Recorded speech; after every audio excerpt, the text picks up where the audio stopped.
about video games. I'm Paul, and alongside me tonight, as in all nights, it's James and Rhett. Hello, hello. How are you guys? What's going on? What's new? What's I crackle-lacking? um Let's bring I've that been phrase play back. I mean if we have to, then we can. Yeah. I've been playing a lot more Final Fantasy VII Rebirth, like a whole bunch. Doing all I the shit I that I have was I have too begun yeah. playing it, Yeah. and I know that I shall play it for a very long time. It's pretty good. Yeah. Pretty good. Yeah. Maybe that should be our bit this season. Pretty good. Yeah. It slaps pretty hard right away. The opening cutscene is like, oh, wow, okay. I don't know if we really want Yeah. to. Yeah, Is it a there's a spoiler bunch if of it's within shit. the first There's a like? bunch of shit about chapter 1 that I couldn't talk about like at all Uh, during the course of my review because they were trying to keep that shit under wraps. Which is fine. It's fine. It's fine. It's fine that they want to do that. But yeah, they start you off with the weird shit right away, and it just, I don't know. I love all the characters. Everybody is so fucking charming all the time. Everybody's so great. yeah, and Aerith is a fucking delight. yeah, absolutely. All the characters are super good. I think they've done a really nice job, not just in this game, but in the first one as well, of taking the character that you kind of felt like was there from the horrible translation and the terrible animation and the 6 polygons per character and building Yeah. that into something real. Yeah. You know, Barrett's It's- vibe is exactly what you'd think Barrett's vibe is. Yeah, it's interesting when you put it that way, how they're able to sort of like sand out the rough edges and like make these characters feel more complete in a really faithful way that never comes off as too surprising. There's some changes that I've found fascinating that you'll get to in a bit. There's at least one character where I was like, oh, it's not what I expected you to be like when I met you. I'm gonna be honest. I feel like It's very- there's almost certainly yeah. going to have to be a spoiler cast about this at some point. Yeah. Just Yeah, tell me, has Aerith's hot mom made an appearance yet?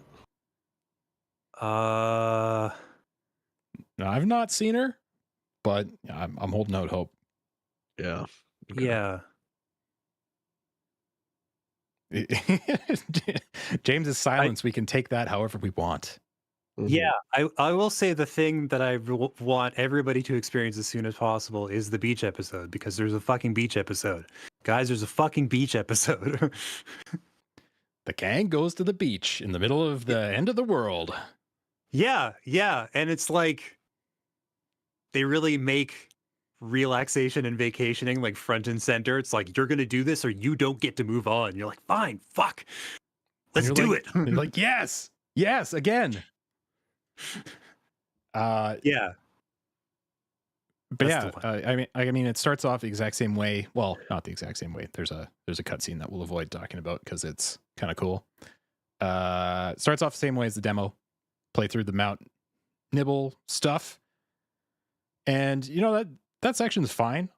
But I was really blown away once that ends and they kind of set you loose in the quote unquote town of Calm. Man, it's monster. It's grandiose. It's spectacular. Really, Yeah, it's a like beautiful lovingly city. put together. Yeah. And did you play Queen's Blood? Oh my god, did I play Queen's Blood? Oh It's my so God, it's so good. I love it. And you can Oh, see man. how it's going to get incredibly difficult over the course of time, but yeah, it's awesome. Yeah, it's closer than you think, and more front and center than I was expecting. Yeah, I really loved figuring out how all the cards work and like how you can place them. And like, I love the idea that you can just restart and fuck up and try again without any serious consequences. And Yeah. so you're like, okay, that doesn't work. Let's try this. Let's try this. And like putting together which ones work. I was like, there's like certain cards that like, oh, if this drops in the first hand, I'm in good shape. And if it doesn't, I'm fucked. Yeah. Yeah, it's simple enough to pick it up within the space of the tutorial game of cards, but deceptively complicated once you start Yeah. getting some really weird layouts of card effects. Yeah, there's some where like there's some matches I lost where I was kicking this person's ass for like the first 75% of it, and then they just drop some like insane card that like completely changes the layout, and I'm like, oh, this was going so good. Like a full-on Yu-Gi-Oh! You've activated my trap card moment. Yeah, except it's not even that insidious. It's just like sometimes these effects are cascading and like, oops, you didn't prepare for that because why the fuck would you? And then like and then you get stomped. But it's really slick. What I've really been enjoying with Queen's Blood so far is the insanely long monologues every opponent goes on before and after a battle. They're like minutes on end, just like Just this dude just giving you his life story and why he's playing cards and how specifically he's gonna beat the dog shit out of you. And yeah, I'm pretty dumb, right? So like when it comes to like strategy dense stuff, I'm like it takes me a while to pick it up. So like a lot of fights, even like the level 3 fights, I would lose sometimes 1 to 4 times, and then I was like, okay, I got you now. I figured you out, and then I take it. I mean, the very first guy you run into goes on for about 90 seconds about how crying is therapeutic. Oh my god, I forgot about that dude. It's so good. Then you beat the shit out of him, and he's like, "Oh, crying was still nice." Yeah, it's interesting what kind of shit people are posting about the game in the first like 12 hours or whatever. Yeah, it's interesting to see where people's priorities are. Yeah, I'm in a full-on social media block. I'm not going anywhere near any platform. That's a good move. Until I find out what's going on. Mm-hmm. But yeah, the other thing that shows up right away once you're kind of set loose in the town of Calm is the relationship system.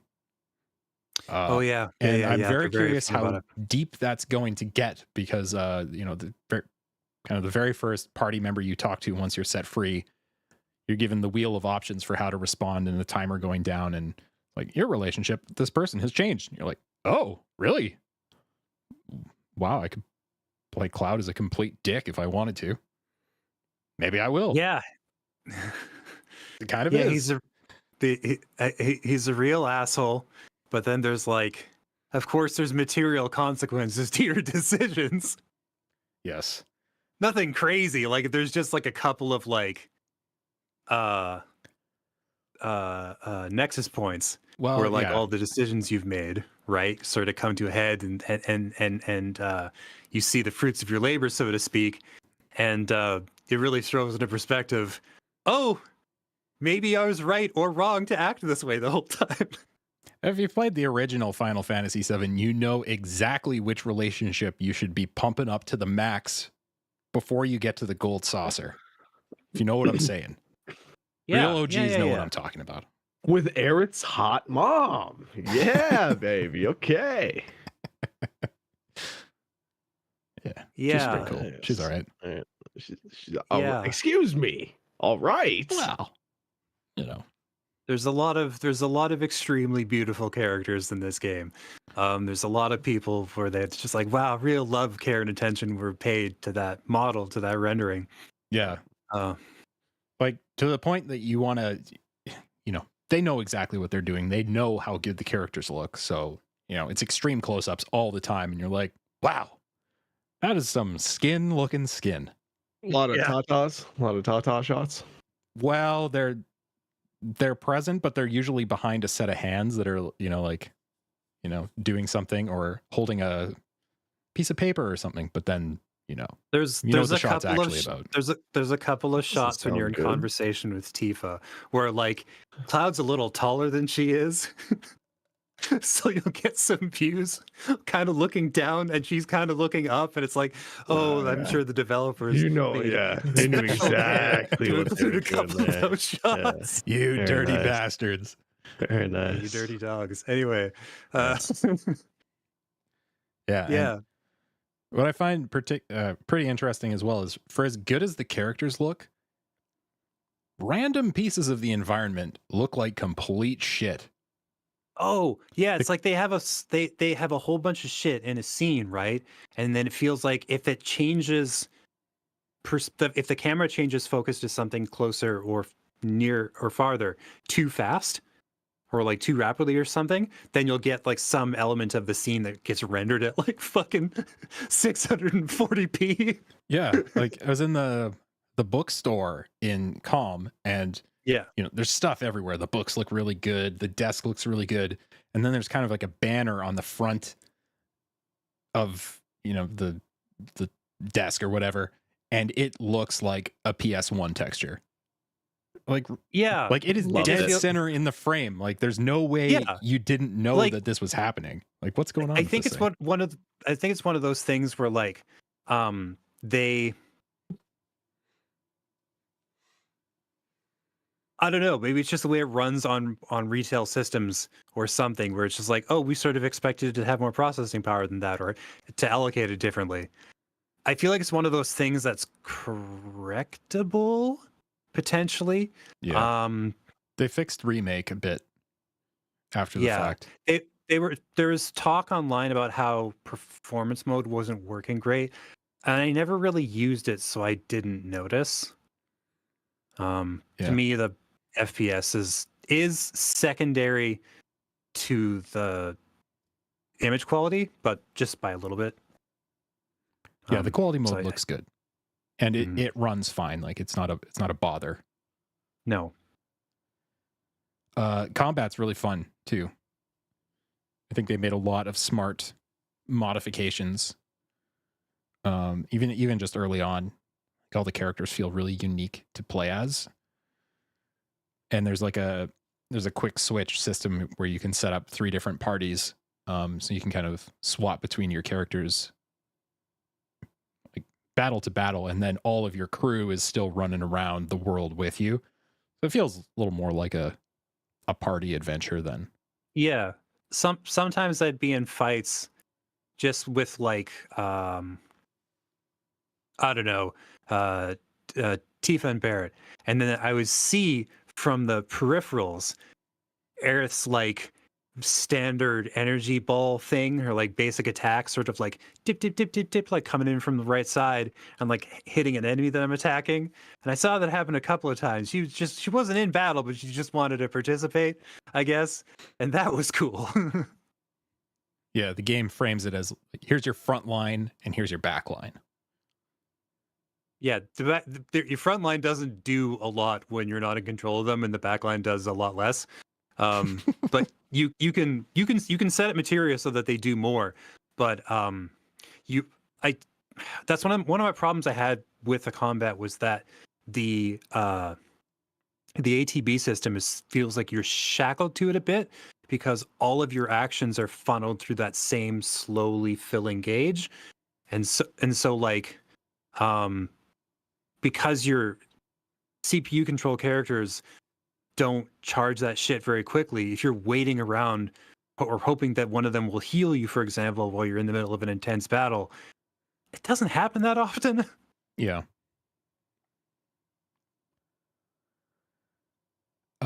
This past week, as I promised I would, I've also been playing Final Fantasy 16. Very nice. And I went through the Bahamut fight. Mm-hmm. Pretty epic. Pretty great. Rebirth feels a lot better than 16 to play.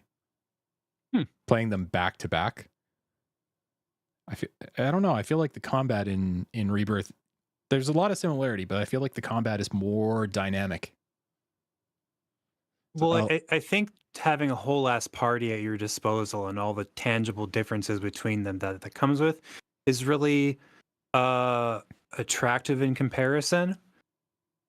I think on balance, I found the combat in 16 to be more frantic and kinetic, where like yeah, you're going at blazing speeds and you're using a ton of different attacks and like rapid fire effect like that, just one right after the other, and the like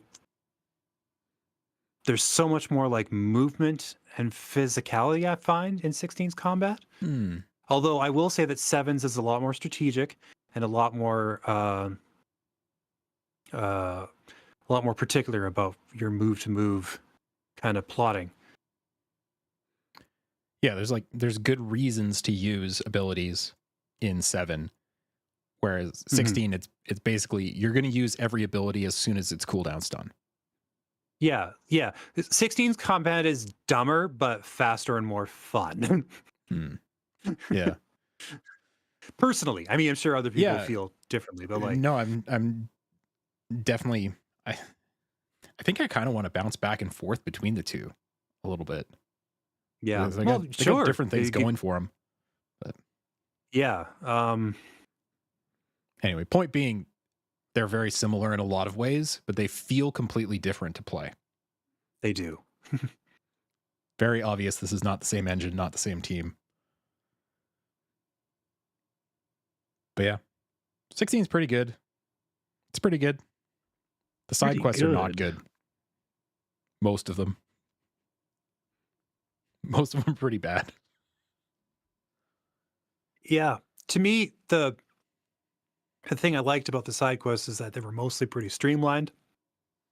Like, I know they were trying for narrative significance, but for me, the thing was that you would get sort of the gist, right? Like the idea of like what this person's story was and what it means and how to interpret it in relation to the main character in the quest.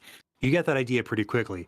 And then you sort of have to do 4 or 5 more things with that character or in along that same narrative vein, and it doesn't really fucking matter anymore.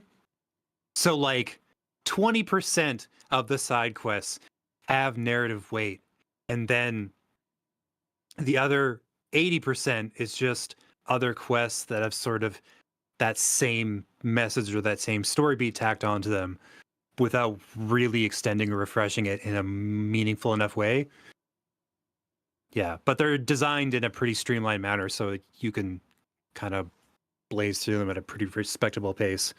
So yeah, most of them are definitely designed to put you in a situation where you engage with the combat. Yeah, in one way or another.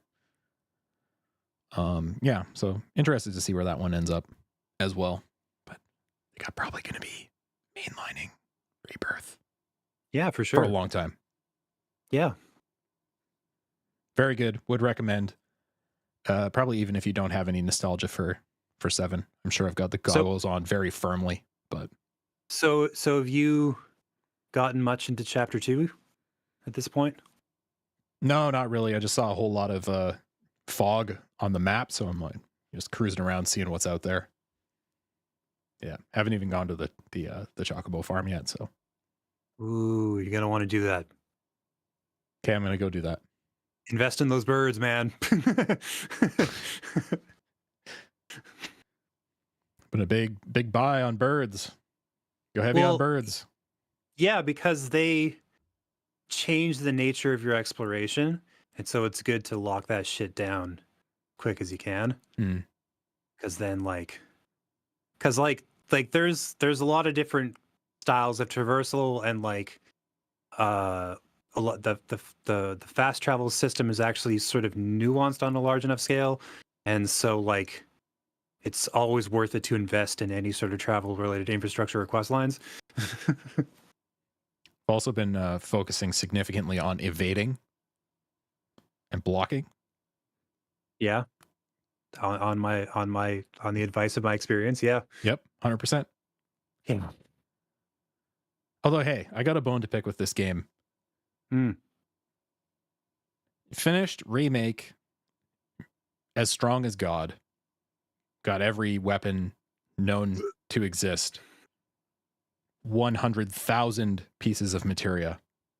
Level 50 or whatever. It's all gone. You got a full Metroid situation. You're back to just the Buster Sword and the leather armlet, you know? Yeah, I think it would fuck up the balance Oh, 100%. too much. So that's probably why they don't include it. And like, yeah. Yeah, I know why they do it. I'm just like, come on. Also, interestingly enough, there was a level cap in Remake, right? Yeah. And it was pretty low. Like 30 or 40 maybe? Yeah.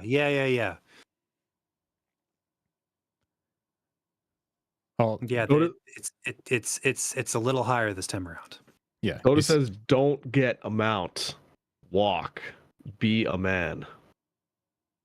Yeah, being a man gets really fucking boring after a couple hours. I'm gonna say it right now. that the shine up wears off that pretty fast. Yeah, you're gonna want to saddle up.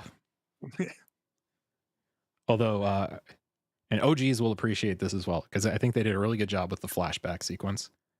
You start off as at level 15 in this game when you get control back in the present day. In the flashback, Cloud's level 40. How might that be? Yeah, why indeed? Why indeed, everybody? Curious. Yeah. Anyway, I'll probably go on and on and on about this game, but Rat, I want to hear about Skull and Bones. Finally, can talk about a fucking real game. Jesus Christ. Thought you two would never end. Well, we can keep going if you want. Yeah. Did you want to hear more about Rebirth? Spare me. No. So what you're saying is I need to get it though. Yes. I mean, if you liked Remake, then you're gonna love Rebirth. That's simple. I mean, as I liked Remake, but I liked 16 way more. Yeah. I don't know where the two will sit in relation to each other in your heart once you've played both, but I know you will like Rebirth a lot more than the first game, just because it's better in more or less every measurable way. Yeah, gotcha. It generally feels better, having just played some of Remake and part of the DLC. Yeah, Rebirth feels a lot better to play. On the quest for pirate booty, though. Yeah, Skull and Bones, man. It's not bad. It's not bad. I'd say it's pretty good. Just one pretty. Yeah. Are we introducing another scale? Like, yeah, exactly. It all aligns with the same scale. Good. Yeah, like obviously it has its issues. A lot of things that you've heard about are absolutely true about the game, but I don't know. I was playing it the other night, and I'm sailing the seas. I'm out there with my crew. We're singing songs together. It's a beautiful night, clear skies, moon's hammering down on us. The little lanterns on the ship cast this nice glow in all directions. And I'm sitting there and I'm thinking, like, this game, it's sort of like tranquil in ways that other games are not. It's sort of peaceful and relaxing, even in the midst of these chaotic ship battles. It's sort of a nice game to just kind of kick your feet up with and relax, the end of a long day. Yeah. It's not one that you have to think too hard about. I'm sure you're thinking a lot more when you're in the thick of things with Final Fantasy than you are with Sea of Thieves. But it's not bad.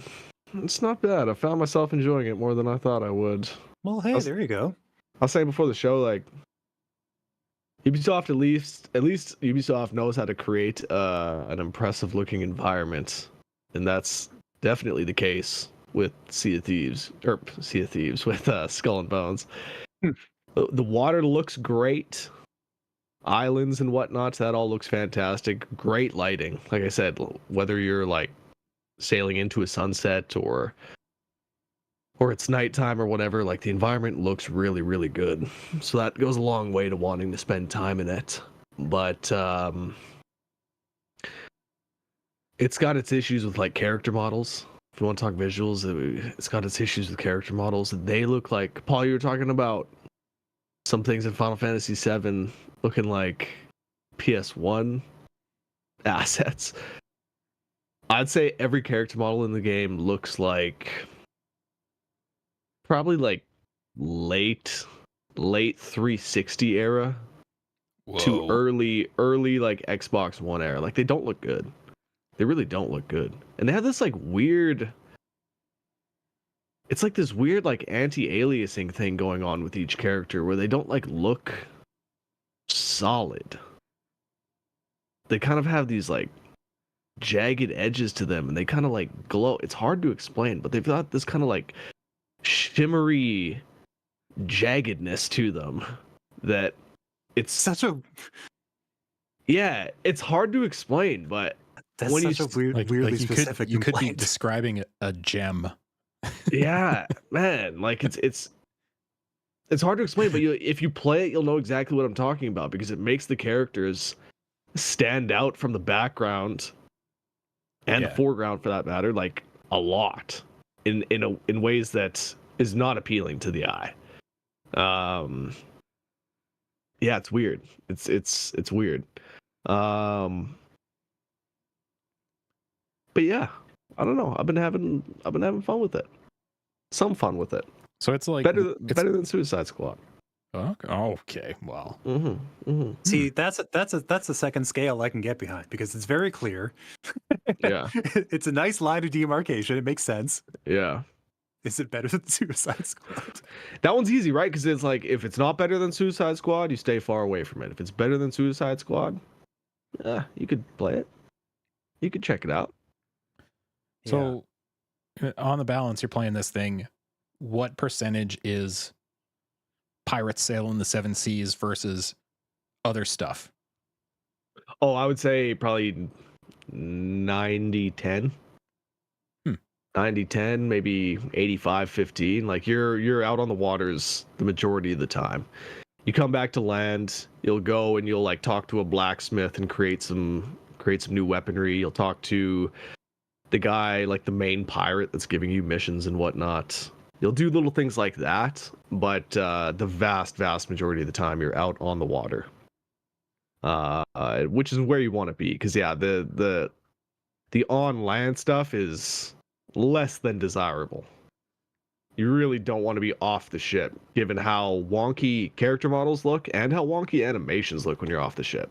Like the way your character runs, he's just kind of like, again, like floating around with like this like awkward mannequin-like movement that feels like it's pulled straight out of a game from a generation or two ago. It's really weird, man. It's really weird how like some of the game looks absolutely gorgeous and then some of the game looks like absolute shit, you know? Like they couldn't bring things together to make like a coherent experience. Wow. It's like you're either getting one thing or another. They only had 10 years to put this thing together. What are you going to do in that short amount of time?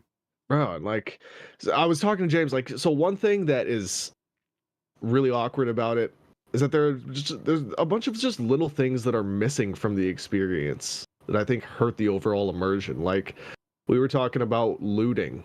So if you blow up a ship, let's say, and you want to loot that ship, I mean, you can loot one of two ways. You can either sail over to the stuff and pick it up, or if you board a ship and destroy it that way, you'll automatically loot.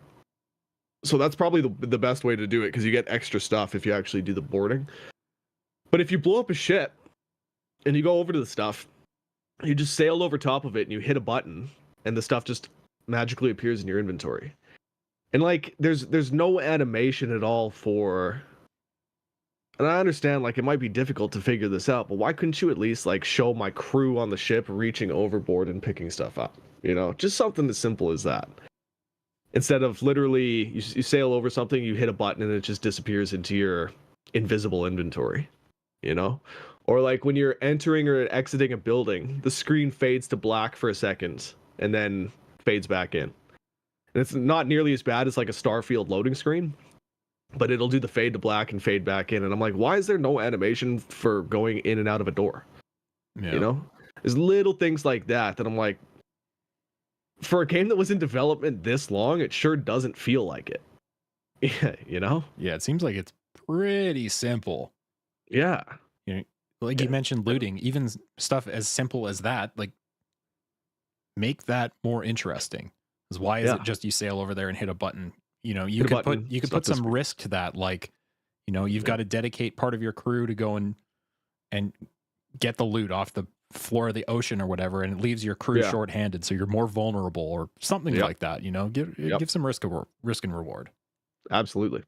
Obviously, there are systems in place like, you know, once you start sailing, there's like crew stamina, obviously ship health, stuff like that. So you do have to sort of manage your inventory, your food supplies, things like that to make sure you're not caught out in the middle of the sea with nothing. It occurs to me, sorry to kind of interrupt. It occurs to me one reason that they might have skimped on the animations. What's the multiplayer aspect of this like? I haven't really dived into it yet. But it does exist? It does exist. Yeah, you can definitely pair up with people. You can tackle missions together. Yeah, my assumption is that the reason that the animations for certain things suck is because there's like, if there's other players kind of in play, and coordinating all that shit is probably easier if you skip or like opt out of like certain animations, like certain parts of the sequence are like shaved like that.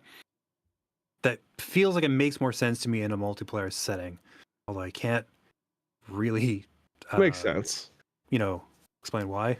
That makes sense because you constantly see other players either in their ships out on the water or on land. You do constantly see other players. You're running past them, and it's pretty easy to just walk up to somebody and like invite them to your game. So, you know, it does make sense. Yeah, it probably does make things easier when you're playing together. But it's one of those things that doesn't make any sense in single player. yeah, no, exactly. Yeah, what was I gonna say?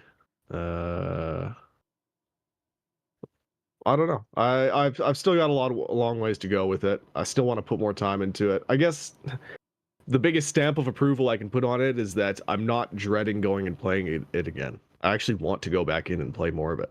So at least for now, we'll see how long that holds up. But you know, going back to Suicide Squad, we were talking about how like I can't imagine this game making it past a year as a live service game.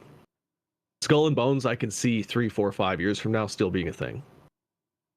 You know, depending on what Ubisoft's plans for it is, I can definitely see it being a thing. Chock full, though, as is typical with Ubisoft games these days, and I guess many others, to be fair, chock full of really expensive microtransactions. Really expensive shit. Like how expensive? What kind of crazy shit are they expecting you to spend money on? Like it's basically just cosmetic shit. Oh, you know. Yeah. So I mean, do you have to buy the stuff? I haven't seen a need to like buy stuff. Like I haven't seen any sort of like pay to win aspects yet. But well, like how much is this shit?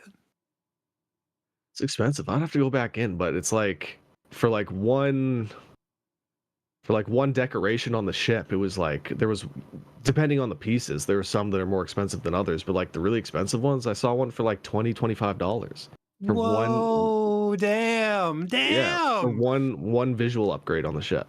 Oh, that's fucked up, man. Yeah, right.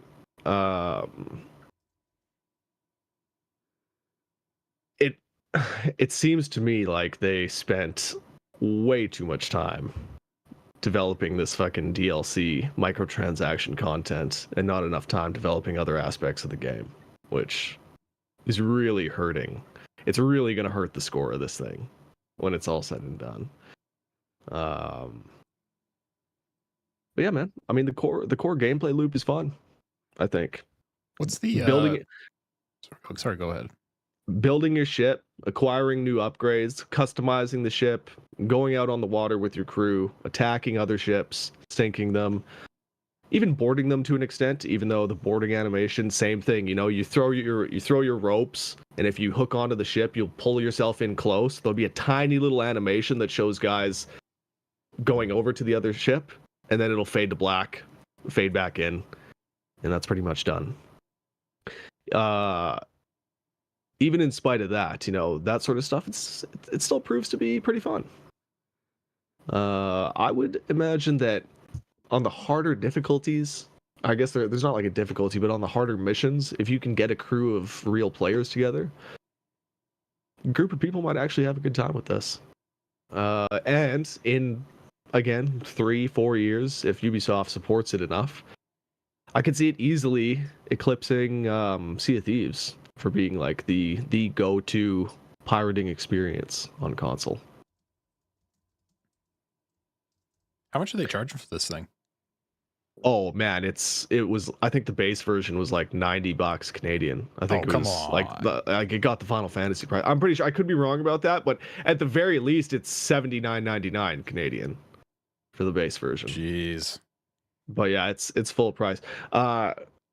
Chris in the chat says, yeah, I like the game, but I'll wait for a sale. 100%. If you could find the game for half off, I think it's totally worth it.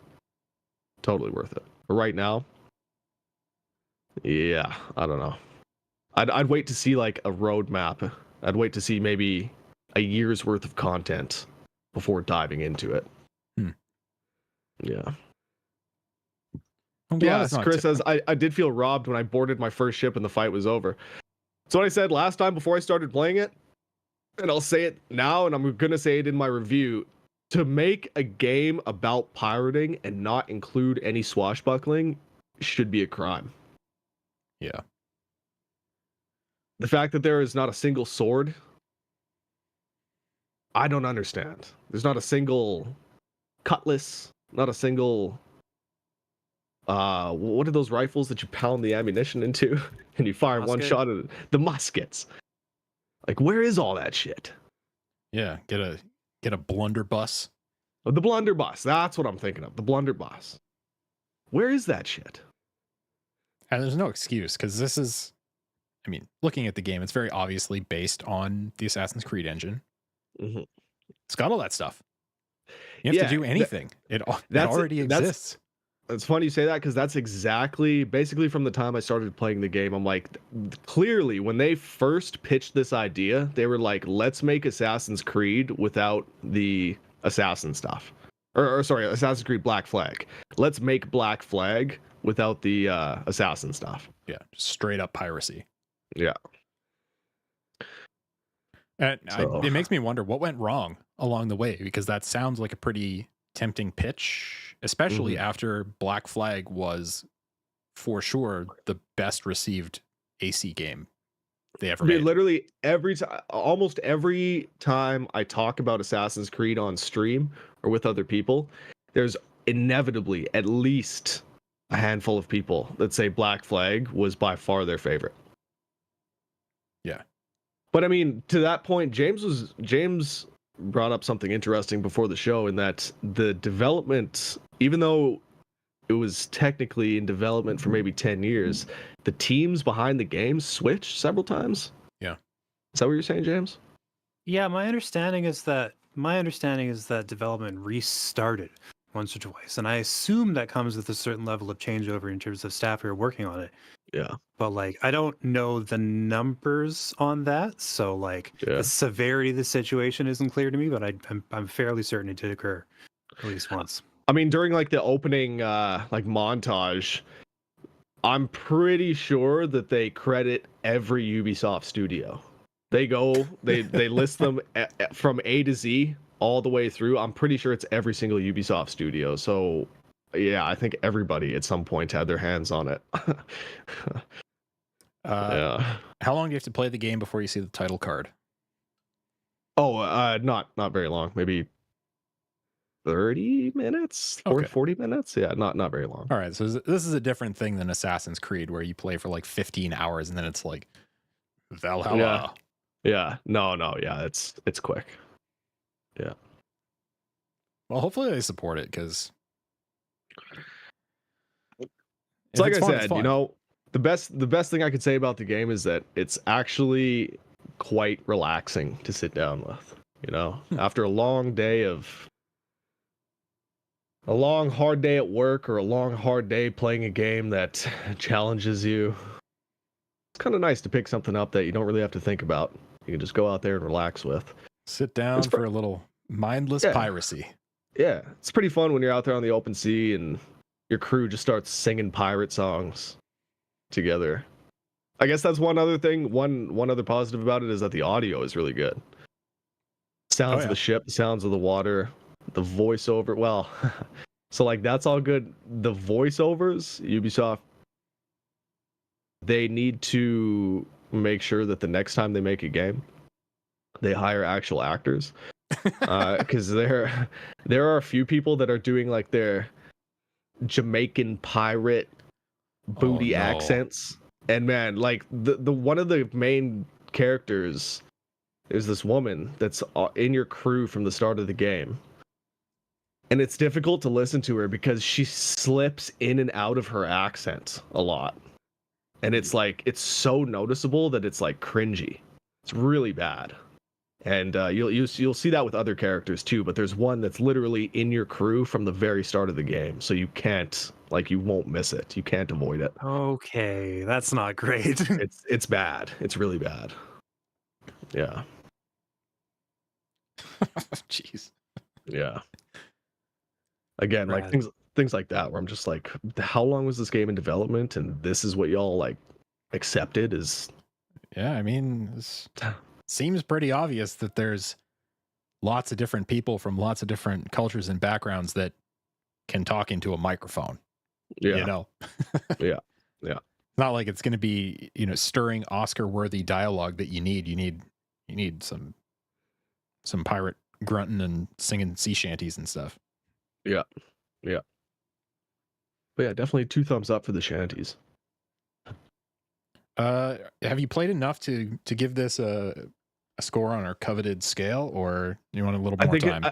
I think it's going to be a 7 with where I'm at right now. It's very much a 7. Yeah. That feels Ubisoft appropriate. They're basically who the scale was fucking made for. I was just gonna say, yeah, exactly. They are the scale. Look at Ubisoft games over the past 5, 6, 7 years, and you'll get an idea of what the 7 scale is all about. It's a lot of 7s. A lot of 7s. Yeah. Hey, nothing wrong with a 7. No, not at all. They can't all be hundos. They can't all be fucking AAA gems, you know. Sometimes it's okay if they're just pretty good. Yeah. You know, maybe a better comparison, as opposed to saying that it's a lot better than Suicide Squad. It's a hell of a lot better than Assassin's Creed Mirage. It's a hell of a lot better than the 3 previous Assassin's Creed games. Oh, Mirage is rough, bro. Yeah, no, it's way better than that. I'm having way more fun with this than I did with Mirage. Yeah. Coda just said in the chat, can't all be Suicide Squad. God, I hope not. Coda brought up a good point. Have you seen how low the player base is for Suicide Squad already? So like single digits? It's like 2,500. Oof. Like that game is there's no way they get through fucking 12 pieces of DLC. There's no way. No, they're 12 pieces. No, like they're gonna shut it down. Rocksteady's probably gonna get gutted. Yeah, Warner Bros. Already came out and said, yeah, we know the game sucks. We know the game isn't a success or whatever. However they said it, they were saying, yeah, we know the game sucks. We know nobody likes it. Like, there's no way. There's no way They might get through 1 to 2 rounds of it just to gauge if the numbers peak with the DLC releases, so that they can maybe string it along that way. But like, yeah, if those first couple releases don't land, there's no way they're gonna do all 12. There's no way. Like, Avengers is gonna look like God's work when it's all said and done compared to Suicide Squad. Yeah, Chris in the chat. 100%. It's very fun to shoot the long guns. A very seven level of fun. Absolutely. Absolutely. Skull and Bones is. Yeah. Yeah, the weaponry's fun. Customizing the ships. Getting into the naval battles. Yeah, it's a good time. Sweet. Let's go. World record for fastest dying game ever for Suicide Squad. Yeah. It's got to be up there. Yeah. Boy. I would be pretty nervous if I was working at Rocksteady right now. It's in Well, doesn't- it's in the air Unfortunately. right now. Oh my god, it's just Yeah, doesn't take multiple much times to a day. Yeah. get the big axe coming down with its AoE attack. Yeah. And it's just like, I'm pretty sure Paul said this the last time we were talking about this, but like, you know that this was a decision made by Warner Bros. To make it this looter shooter, you know, flavor of the month, flavor of the week kind of game.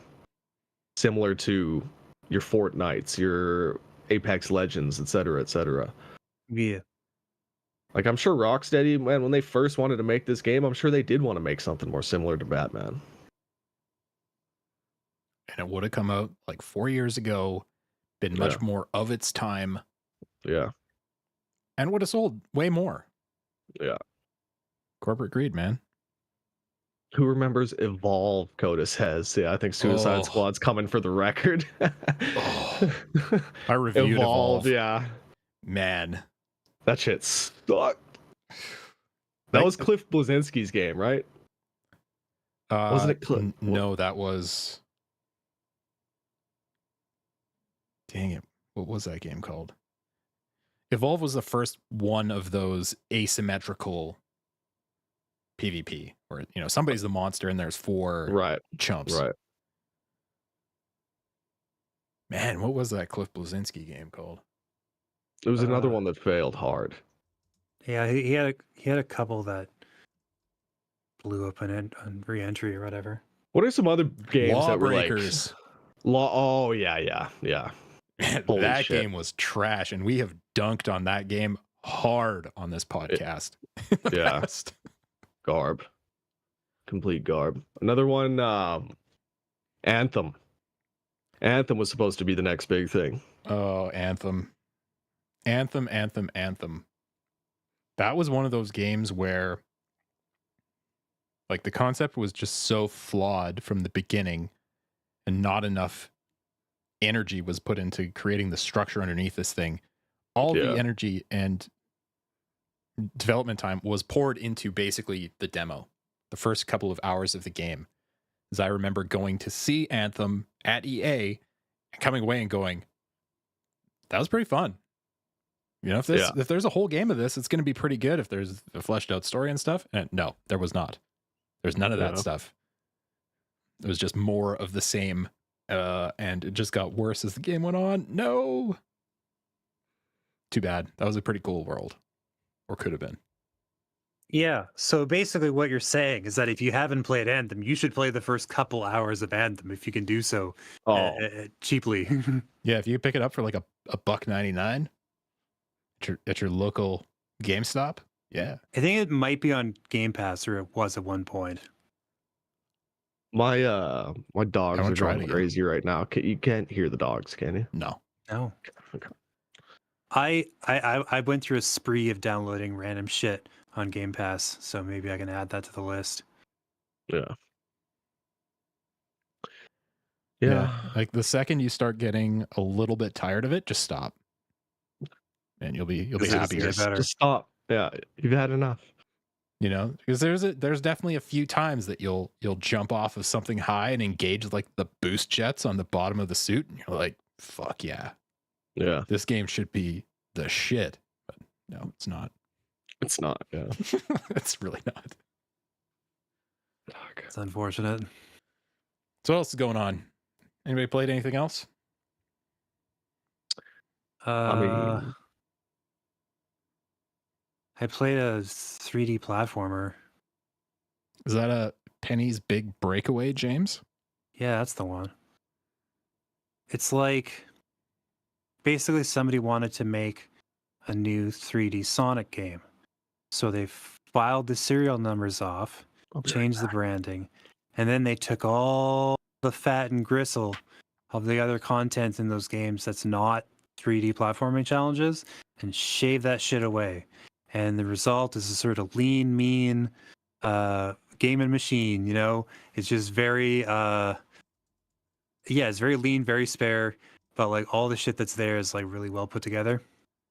Yeah, it's cool. Just a character with a sort of sentient yo-yo that you can use for like battle and for traversal. You can ride it like a wheelie, like a one-wheel bike, unicycle. You can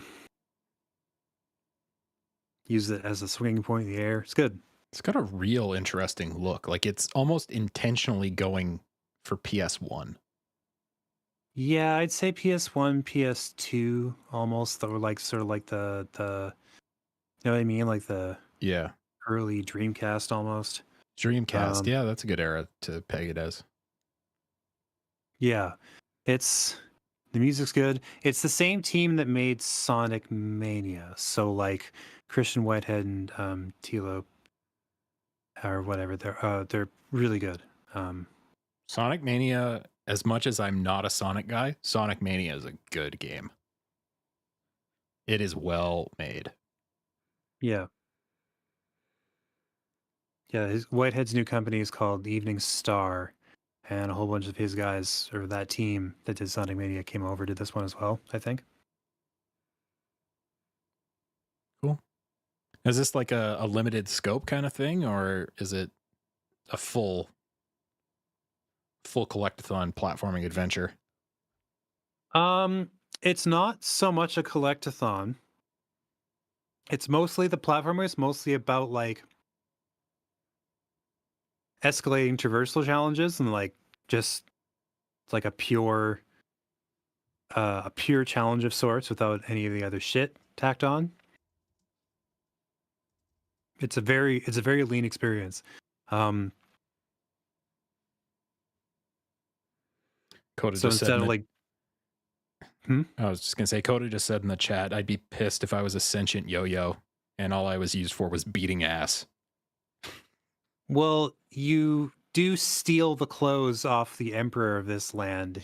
That's what kickstarts the story. Oh, Is like because they're like he's holding some sort of gala to be the next court performer, and there's this huge line of people, and your character just sort of like cuts up to the front as one of the first people to perform, and she steals the clothes off the fucking emperor, and he's just in his boxers, and he flips the fuck out, and it's just like nobody else gets to perform, like to audition to be for this position, and so that's how they get the entire kingdom to turn on her.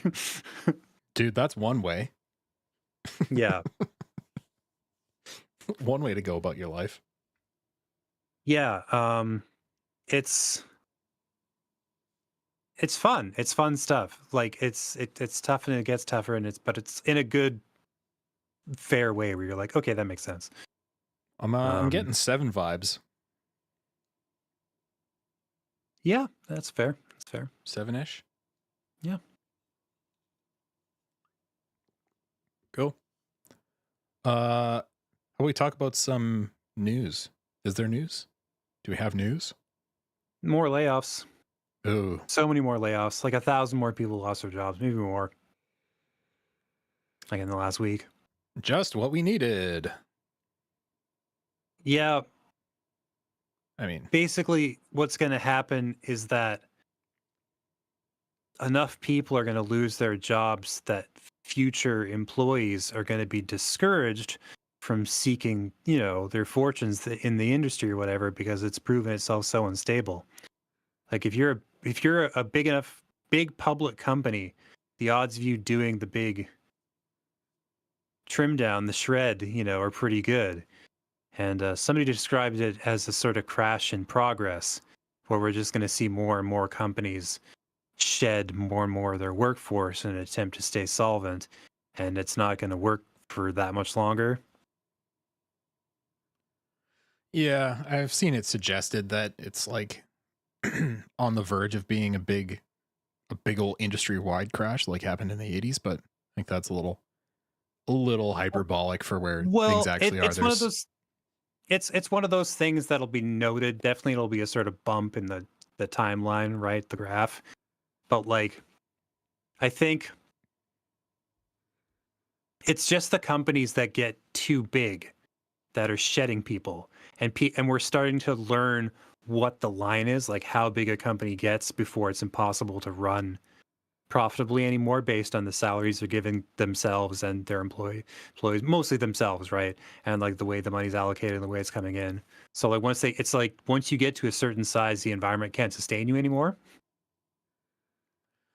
Yeah, well, I mean, the industry in general has gotten so reliant on giant releases, you know, massive hundreds of millions of dollars kind of the things. But, you know, they don't all have to be that good. You can make an amazing game for cheap. And something like Helldivers is a really good example of that. Smaller team, smaller budget, put together a game that is obscenely attractive for people to play, right? And we'll keep playing it and we'll keep playing it, telling their friends about it. You know, you need a lot of different things. Yes, you need those high tier AAA games to pull in, you know, the casual audience and get them into your ecosystem and stuff. But people who play games, they want stuff like Helldivers, like Penny's Big Breakaway, because they're fun. People want to have fun, and it doesn't have to cost $1 zillion to make. Yeah. Have you played Helldivers yet? I have not. Still got to download it. Yeah. Let me know when you do. We'll dive. We'll dive in. We'll dive. I don't know if I've got money. We'll see how my shit's looking in a week. Well, that's the other nice thing about Helldivers is that it's a $40 game. Yeah. And It's true. they're adding mechs at some point for the Matrix Revolution simulator. Yeah, for people that didn't play the first one, there were mechs in the first one, and they were fucking sweet. So I can only imagine how cool the mechs are going to be in this one. I was honestly disappointed that there weren't any at launch. I figured that would have been a fucking staple of the stratagem arsenal, but it's very nice to see that they'll be coming. Yeah, they were definitely one of the funnest parts of the original.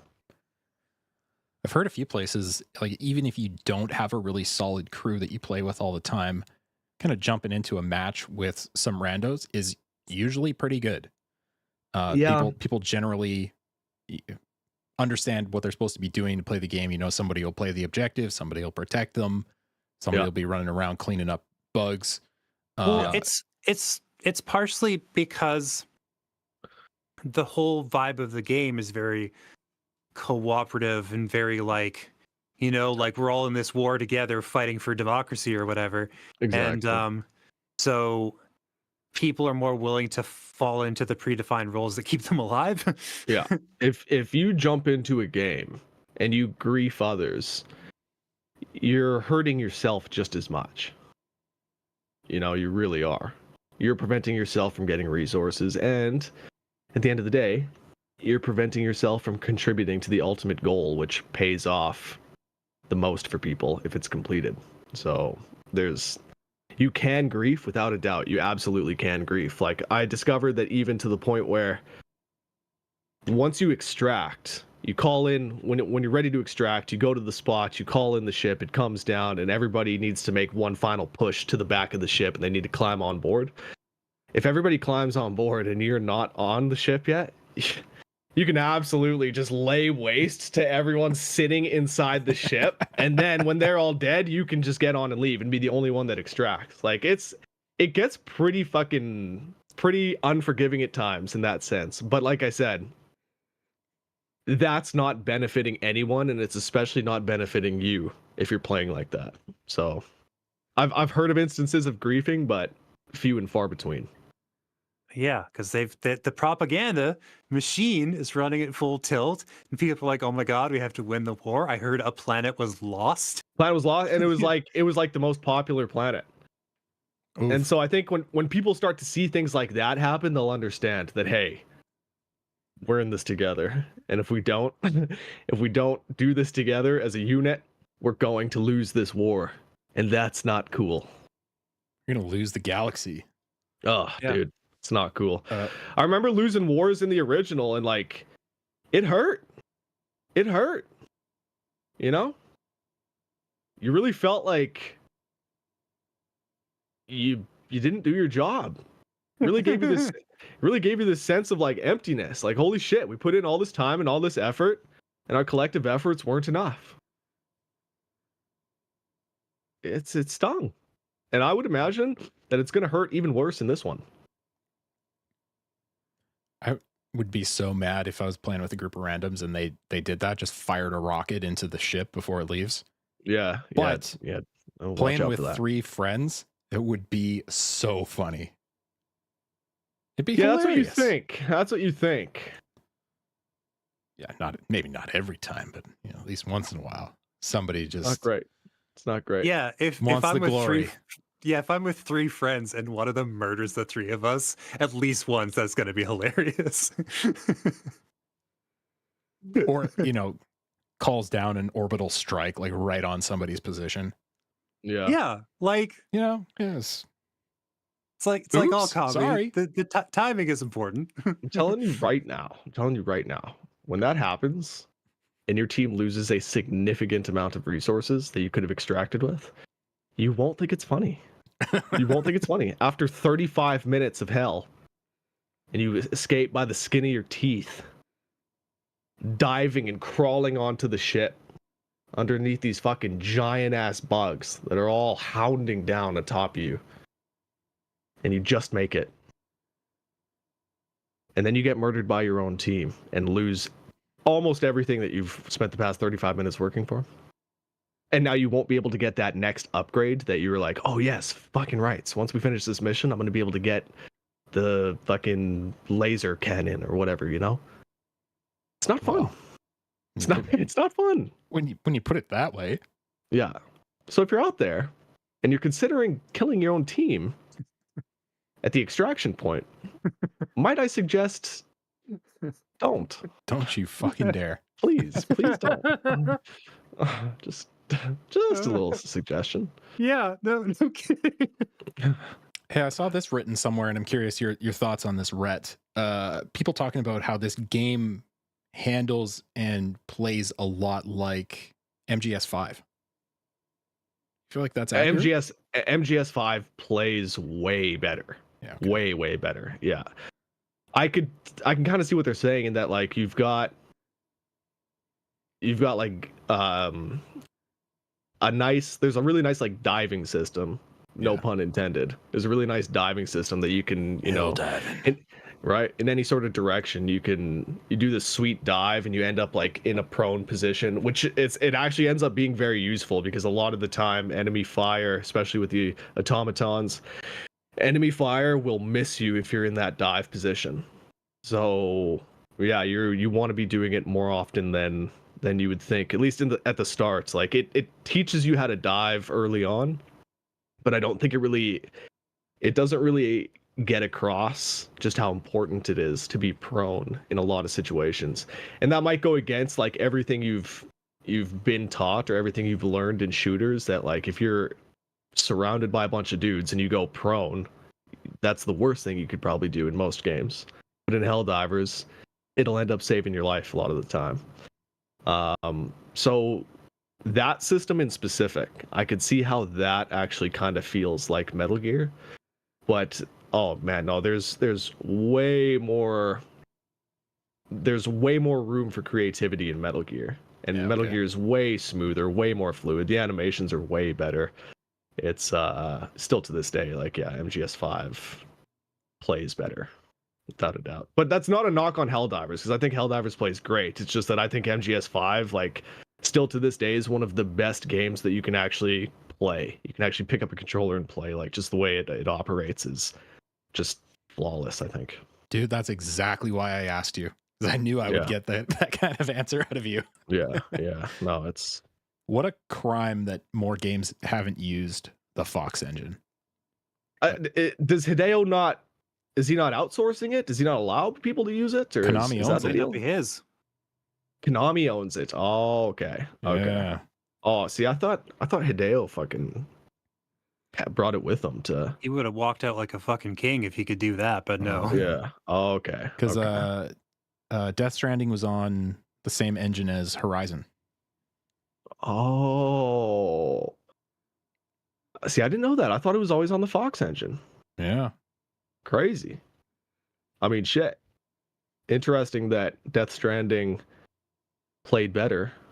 Not to say Horizon played bad, but I thought that Death Stranding looked and played better than Well, Horizon did with their Death own Stranding engine. was produced on a sort of more narrow mechanical scope, where like Fair, your, yeah. your actions and the actions of objects around you are somewhat more limited, but they can refine it better. Yeah. Anyways, Yeah. No, that's fair. Yeah.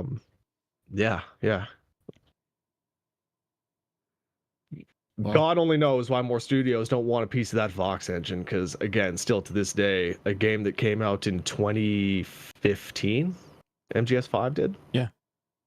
Looks and plays as good as games that are coming out this year.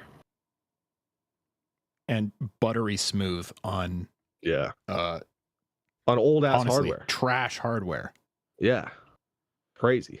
Like flawless, steady 60 frames. Gorgeous. Really What a game. impressive, actually, what they did with that game. What a shame that it had no story to speak of. No. I mean, it did have story. It had cassette tapes. I mean, we But could talk man. about this all day. Yeah, like just at the end of the day, the cassette tapes did not hit anywhere near as well as codec conversations did. Some of those like big heavy codec combos from MGS2, for example, those tapes just didn't hit in the same way. A huge amount of it is because they had Kiefer in the booth for like 14 minutes total. 14 minutes total, yeah. What's really disappointing about that is that when Kiefer is speaking, when he is performing, he's actually quite good. I mean, of course he's good. Kiefer's a great actor, but like he actually plays the role of Big Boss quite well, especially during that final scene where, I mean, if y'all haven't played the game yet, I'm sorry, I don't know what to tell you. It's almost 10 years old, but when he's about to dump the ashes of the men and women that he had to take out to see, that's good. like, I challenge you to find a more heart-wrenching scene in other games than that, and Kiefer absolutely slays it. And it lands despite there being like almost no emotional buy-in up to that point. Yeah, like very limited scenes where it's like you're building a connection to these people, but it's still it still hits. Without a doubt, that buy-in comes in the previous games. So if MGS5 is your first Metal Gear game, yeah, there's no connection. Yeah, that's a good point. Yeah. But yeah, I always thought that the reason they did that was because they were going to bring in Kiefer to do Big Boss for the Metal Gear MSX remake. I always thought Metal Gear MSX, it was going to be Metal Gear Solid 6. Young Snake, they'd bring Hader back, they'd have Kiefer. Maybe one day a man can dream. What are the odds that Hideo's new stealth action game brings back Hader? our man DH? I mean, I would love it. Maybe not as a main character, but somewhere in there. The one thing though is that I'm not convinced that David Hayter can do any other voice than Snake. Like in other pieces of work that I've seen him in, he sounds exactly like Snake in everything he does. And I think that's kind of because like his regular speaking voice kind of sounds like Snake, just with less gruffness. So if Hideo was going to bring him in, you would have to be prepared for, Snake, but not Snake, I think. Yeah. Which is fine with me. Oh, my body is ready. I mean, I still think David Hayter, yeah, there's your Troy Bakers and your, whatnots, but I still think David Hayter is the pinnacle. One of the best to ever lace him up, man. Man, 100%. Even if he can only do one voice, it's the GOAT. It's the GOAT. Every team needs a pure goal scorer, man. Can't do anything 100%. but shoot the puck. You know what I mean? 100%. 100%. Anyway, point of all that conversation, layoffs are not good. Yeah. And there's Oh, lots going on. that's what we were talking about? Yeah, that's how we got here originally. But Yeah. Yeah. we made a few Yeah, that turns sucks. while you were away from the mic. So Yeah. In regards to Rocksteady? honestly, I don't know. Got no idea. Yeah. I know that's where we started, and I know this is where we ended. But Yeah. also, the video that is accompanying this podcast currently is somebody playing Helldivers solo on max difficulty. That's Oh, crazy. Jesus. That's And it fucking looks crazy. friggin' intense. Dude, me and another were running challenging difficulty the other night. That's difficulty 4 out of 9. And it was like insane. It was fucking insane. Like, I don't understand how anybody could run this game on Helldive solo. He's pressured for sure, but Yeah. keeping it together. Yeah. It's crazy. So he's got his mouse sensitivity like 5 Yeah. billion DPI. I mean, it's one good thing that they do with the difficulty is that the difficulty spikes don't come from them simply increasing the health of your enemies and decreasing your health or making your shots weaker. It's not like that. It's that with each new difficulty, there's new threats that get added to the situation. Yeah, that's the way it That's should what be. makes it difficult. Yeah. That would be so frustrating. You've got your, chump bugs that are a couple of bullets on difficulty 1, and all of a sudden they're taking like 10 or 15. Like, I hate that shit. man, get out of here with that. Yeah, Yeah. that's some bullshit. All right, what else? Anything else? Honestly, it feels like a lot of the news has been layoffs. Yeah. But surely that's not all that's happened. I mean, while you search for stuff, the new Rainbow Six Siege Season 9, or no, Year 9 Season 1 was announced. So Year for all 9. of us, Jesus. Year 9 Season 1. That's It'd be crazy. yeah, I know, right? It begins in about a week and a half. And it looks pretty sweet. Shit. For all y'all Rainbow Six players out there, get ready. The new operator, Deimos, looks pretty cool. They're making some changes to the meta and how certain things work. Yeah, I'm pretty excited for it. I've put about 200 hours into the game since December. Wow. And I don't see myself slowing down at all, man. I'm Dang. stupidly hooked on this thing. How many operators do they have at this point? There are 80 something. Yeah. Wow. I think or high 70s or into the 80s, but yeah, there's a lot. There's a lot. So yeah, that's obviously like Rainbow Six, I think more than any other shooter, any other team-based online shooter has a learning curve that you don't see in other games. And one of the parts of that is just learning the operators. There's obviously different maps, different rooms that you get set up in require different operators, require different scenarios. So as fast as you can, you want to get versed with as many of the operators as you can, and that's a big undertaking in itself. Oh, for sure. Yeah. Yeah, it gets pretty daunting at times. There's a lot of people that will start that game and give up before they really put time into it. But I don't know, something about it sank its hooks into me. Well, it's not just you, man. Like, there's still a huge following for that game. It's crazy. On Twitch, yeah. Like, I was streaming it the other night, and when I went to go live, there was like 89,000 viewers. Wow. Yeah, it's crazy.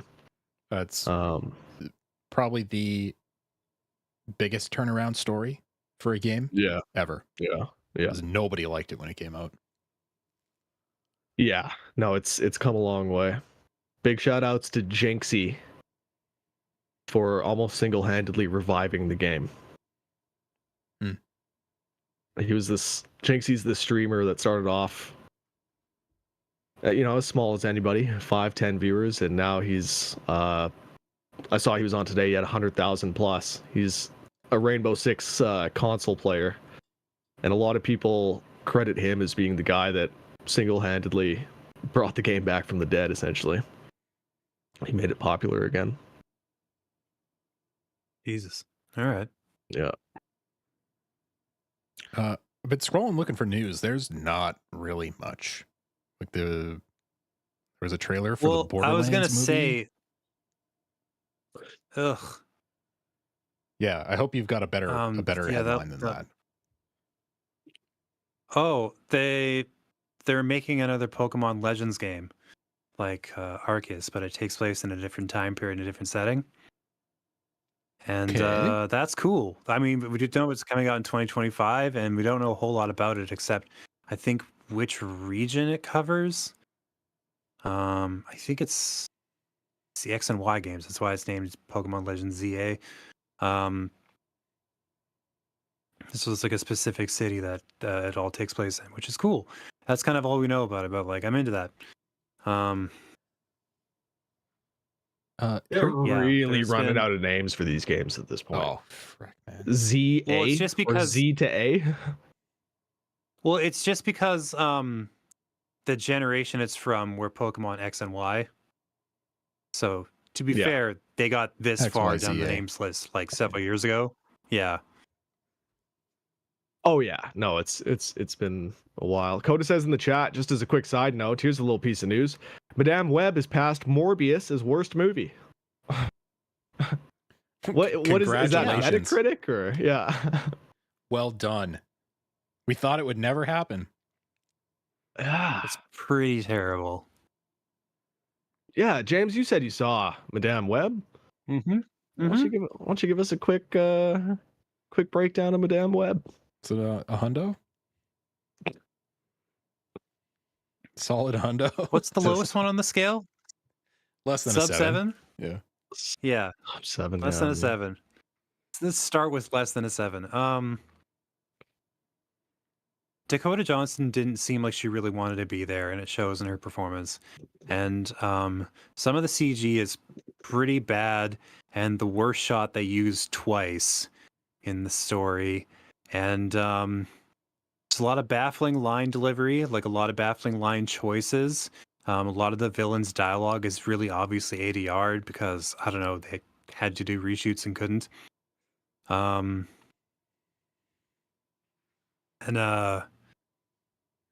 Yeah, it's like a superhero origin story without the superheroes. Because it's like, there's going to be these 3 girls and they're going to become like the Spider Women or whatever, right? They're going to be 3 different Spider Women and it's going to be amazing. And those 3 Spider Women get, I would say, 90 seconds of screen time. Oh, come on. Like, what? Maybe even 2 minutes. Yeah. Yeah, like the versions of them that are just dumbass regular teenagers, you get that for a bunch of the movie, and then some parts they're just not in at all. But like 90 seconds of it is the actual Spider Women, Spider Gals. Spider Pals? yeah, and like, yeah, the Spider Pals, and like the costumes. The whole movie feels like it was made in 2003. That's when it takes place, and it feels like that's when it should have released. Then it would have made a lot more sense as a superhero film. We'd know where to put it. But like right now, it just feels like it's unmoored from time. You know, like it's too bad in very specific ways that we've seen before and thought we'd seen the last of. Like, come on, man. You would think that studios would have learned based off of that Ghostbusters reboot.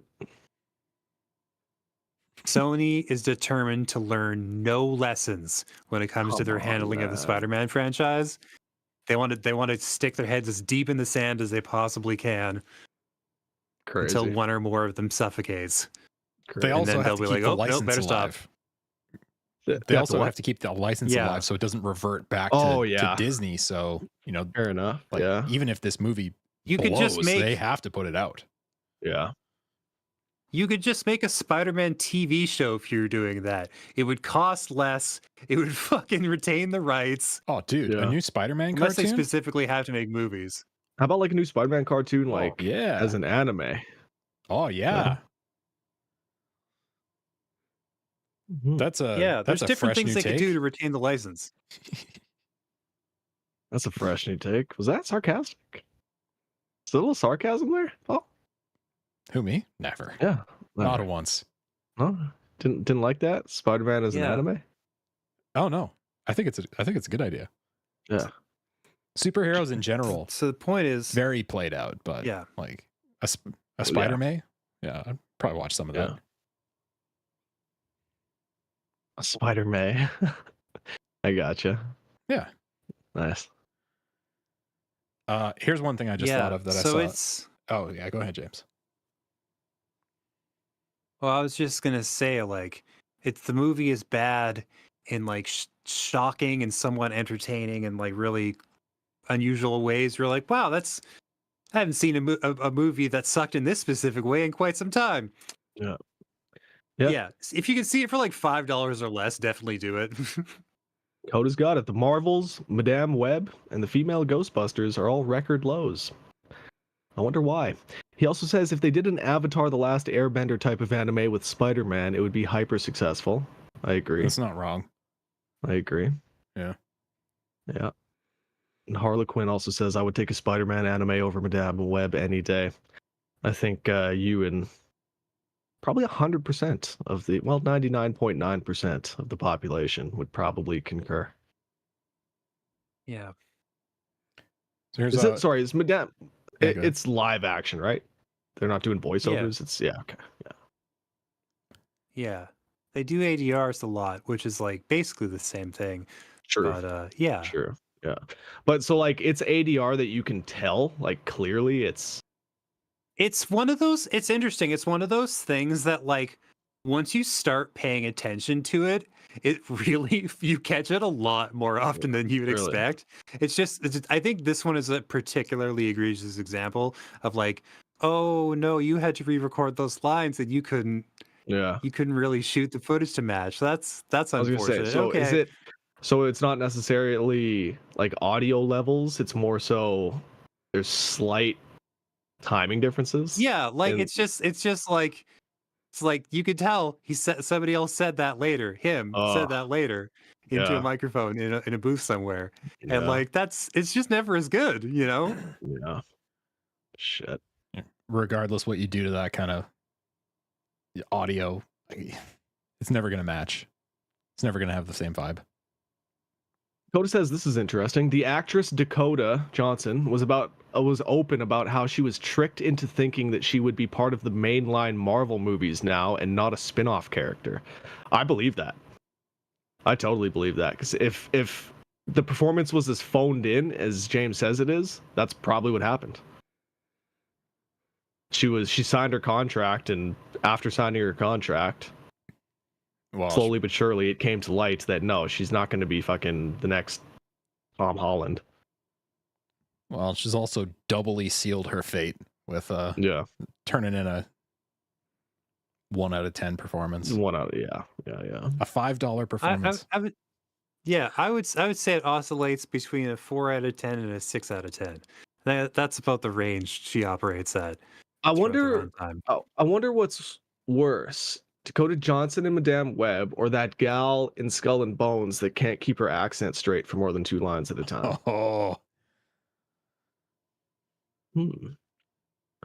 Seems like a job for AI. Yeah. Apparently that just never sounds better when they do the new versions of the AI voice work. Apparently it sticks out like a sore thumb. Well, not yet, but it'll get there. It's only a matter of time. It's true. True enough. Yeah. Yeah, and then it'll sound like human beings who can't like it'll get really good at reproducing the voices, but like I'm pretty sure you can't teach a machine to act very well. And I have a sneaking suspicion that we'll spend a lot more time with competent sounding recreations of human voices that deliver dog shit performances. Yeah. Like I think Well, that phase of AI is going to last a while. yeah. Well, that's great because for Yeah. the struggling actor Yeah, and that's like myself, the yeah. the thought of AI is kind of scary. Yeah. And it's You're that telling me there's going to be less work in the future? Sweet.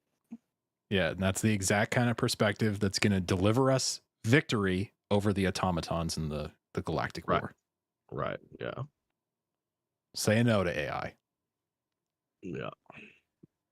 One last thing I thought of, I saw a report based on a video that Moore's Law is dead did about Switch 2 specs.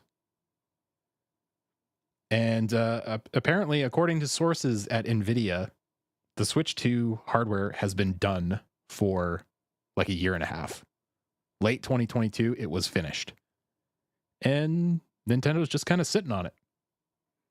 I believe it. I believe it. So, I mean, all those rumors had to come from somewhere. Yeah. You know? Yeah, they weren't ready to reveal it, but they were definitely in the lab cooking this thing up. Yeah. And the perspective that was given in this article that I read was where Microsoft and Sony and PC manufacturers treat delays or not releasing something as your hardware getting older and getting more out of date. Nintendo treats it as our games that we're going to release with it are getting better, more polished. Yeah. Yeah, Nintendo, your games are getting better. But third-party developers, they suffer. Well, What do you mean, they well? care? I guess not, but I mean, as for the consumer, I mean, it doesn't really make a Switch 2 appealing when the only games that are going to run as they should on that system are going to be made by Nintendo. Now, admittedly, sure, those are the best games on the system. Your Smash Brothers, your Marios, your Zeldas, etc. But man, if you're a third-party developer for the fucking Switch, like, I mean, at this point, like, why even hinder the development of your game to ensure that a Switch version comes out? It's true. You know? I mean, Nintendo also wants to sell all the Switches that they've built. Right. You know, when your new thing comes out, you want the warehouses to be empty. Yeah. But sounds like this thing is somewhere in power between a PS4 and a Series S. I mean, Coda says it'll be really hard for me to want to buy a Switch 2. Like, I honestly can't wait to upgrade to a Switch 2. I want to be able to play games like Tears of the Kingdom at a steady 60 frames, handheld, Yeah. 1080p. That all sounds great, but as far as new things that are coming out, it's still not going to be the platform that you want to be playing stuff on. That's multi-platform. Yeah. And even as a handheld, like you buy a Switch, you buy a Switch 2 for Nintendo stuff. Yeah. The competition didn't really exist when the Switch came out, but now you want to play multi-platform games, you're getting a Steam Deck. Yeah. And it's a better experience than you would have on the Switch. Unless Nintendo decides to make the Switch 2 a beast, but they won't. Was it, James, were you saying last time we were talking about this that the rumor came out that they're going back to an LCD screen for the Switch 2? Oh, no. LED?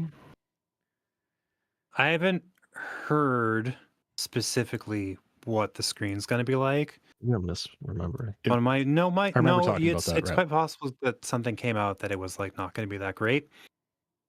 Basically, I think the leaker was like, "Look how big the screen is going to be," and then somebody else was like, "Oh my god, what about the resolution?"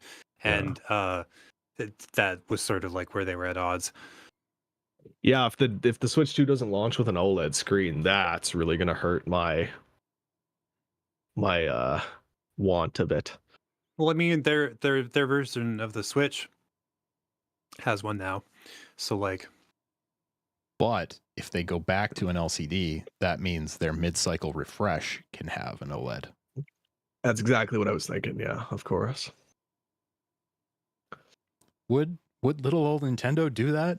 Would they release a new version of the console that's basically the same for the same price and convince people to buy it? Yes, they would. They would, but like, man, nobody's going to be happy about that. No, they won't, but they'll see that 5th re-release of Super Mario World and be like, oh, I gotta have it. Yeah.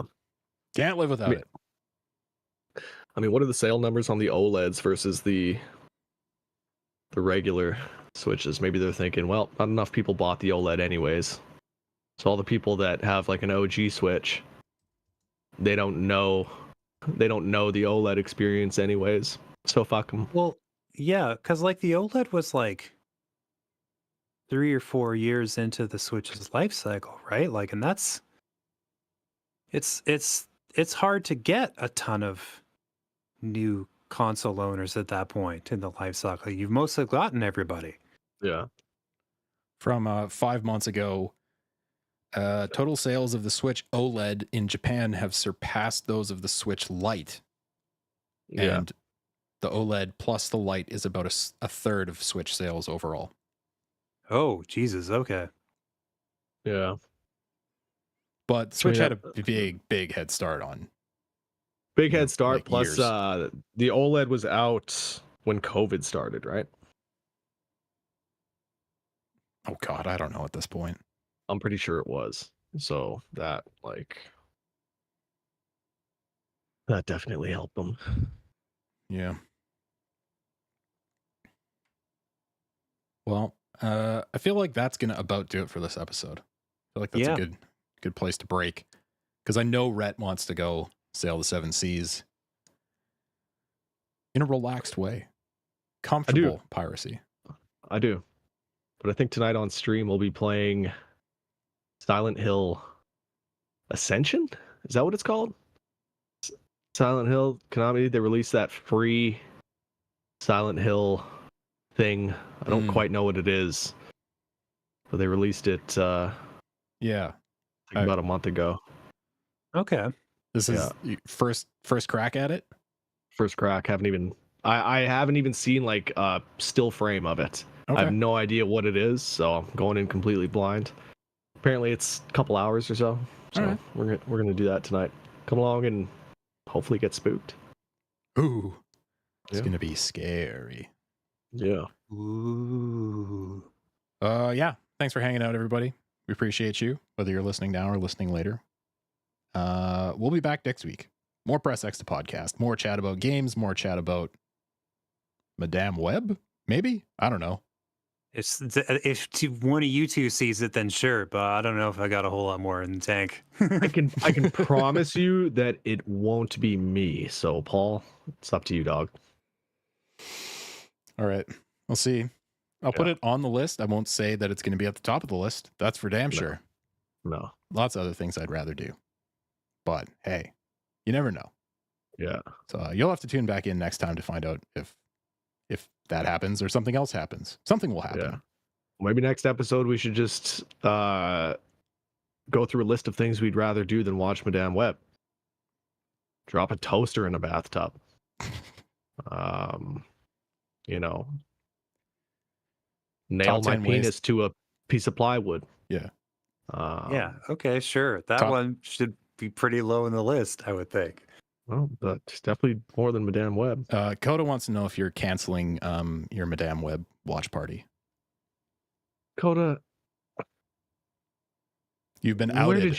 Where did you get this idea? Coda, why would you do that in front of the guys? We're gonna have to talk about this once we're off air, Coda. Yeah. Well, why would you do that to me? we'll let you hash it out, and tune back in for the drama next week about Rhett's watch party. We'll see. Anyway, this has been fun. We'll see you next time right here on Press X, the podcast. Bye bye.